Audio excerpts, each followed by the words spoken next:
बिस्मिल्लाहिर्रहमानिर्रहीम।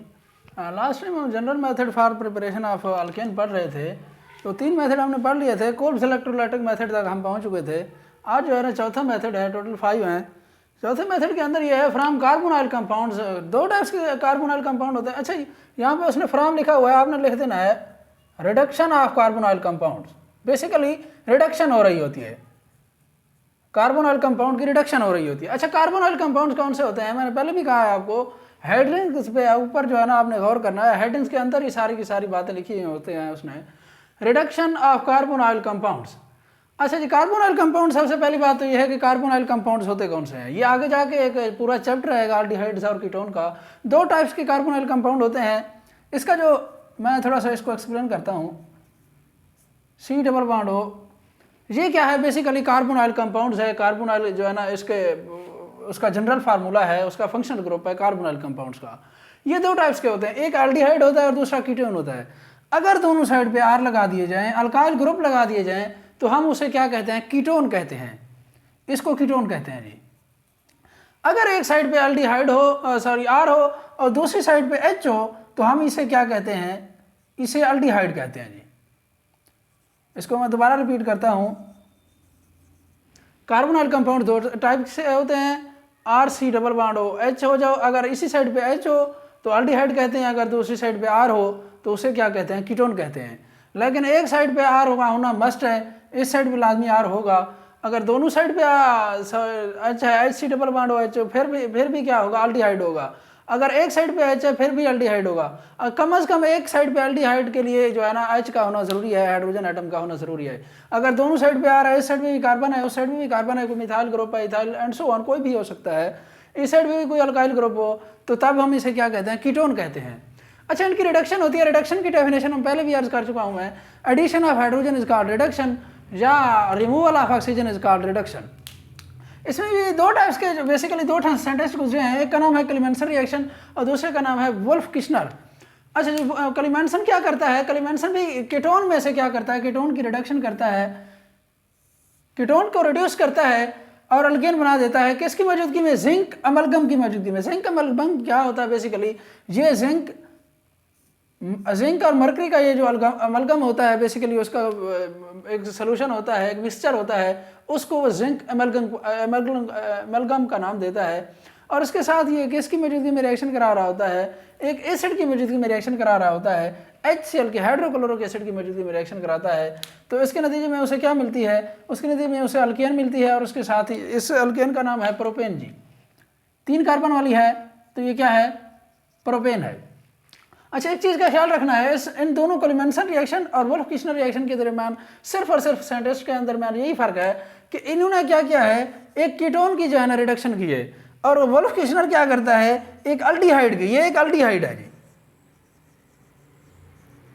जी, ये एक एल्डिहाइड है, ये एक कीटोन है। वुल्फ किश्नर क्या करता है? एल्डिहाइड की रिडक्शन करता है, और जो क्लीमेंसन है वो क्या करता है? कीटोन की रिडक्शन करता है। दोनों बनाते अल्केन ही हैं।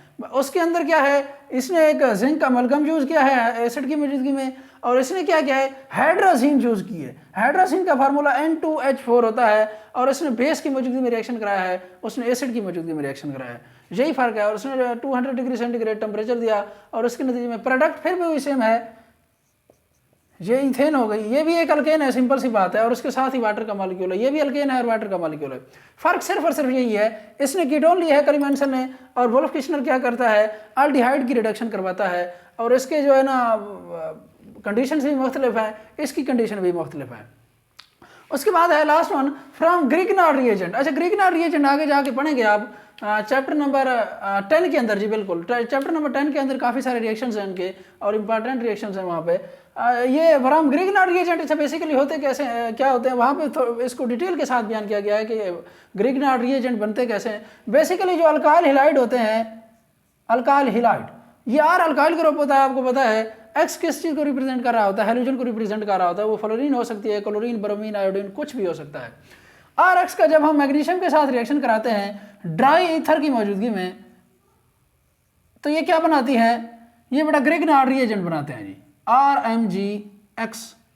ये ग्रिग्नार्ड रिएजेंट है। R वही अल्काइल ग्रुप है, Mg मैग्नीशियम है और X क्या है, कोई भी हैलोजन हो सकता है। आप देखें ये ग्रिग्नार्ड रिएजेंट है, ये CH3 क्या है, अल्काइल ग्रुप है, मिथाइल ग्रुप है, Mg वही आ गया, X क्या है, वही जो है ना हैलोजन है, ब्रोमीन उसने लिया है। तो उसका जब उसका वाटर के साथ रिएक्शन कराता है ईथर की मौजूदगी में, तो ये क्या बना देती है, अल्कीन बना देती है। अच्छा ये कैसे रिएक्शन होता है, मैं इसको थोड़ा ओपन करके लिखता हूँ, CH3 MgBr plus H plus OH negative. अच्छा ग्रिग्नार्ड रिएजेंट के जब भी रिएक्शन होंगे वहाँ पे उस चैप्टर के अंदर भी, 10th चैप्टर के अंदर भी, जहाँ पे भी होंगे, तो ये जो ब्रेक डाउन होती है रिएक्शन बाड की, वो बाड यहाँ से ब्रेक होता है बेसिकली।